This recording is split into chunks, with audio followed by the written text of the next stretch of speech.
Okay, nandito po tayo ngayon sa office po ng Laban TNGS. Bali kasama po natin si Sir. Si Erwin Cabiscuelas. Taga saan po Sir? Taga Taguig City po. Ano pong dati niyong work bago po kayo naging drive?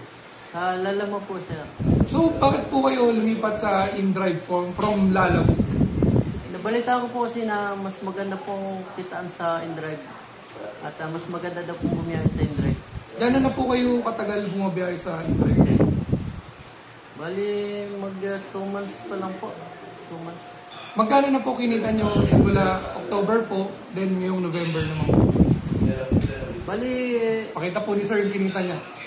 ito po yung kitinita ko ng November. Tapos, ito lang po yung last month na ito. Ayan. Sige sir, rapid niyo po para makita ng viewers natin yan. Last October po yan.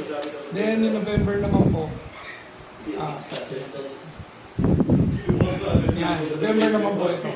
So yan, di po edit yan, makakagulong ha. Yan po. So yung sakita mong yan sir, ilang oras po kayo bumabiyahe dyan? Bali, 12 hours po. 12 hours. Anong kotse po ang ginagamit niyo sir?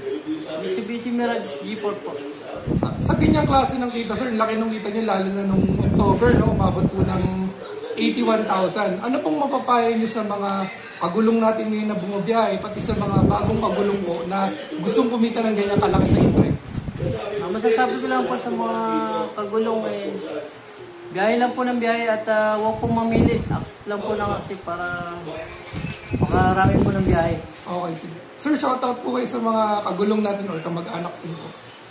Shoutout niya po pala sa mga anak ko. Sana po mag-aaral lang po sila ng mabuti at magpakabait.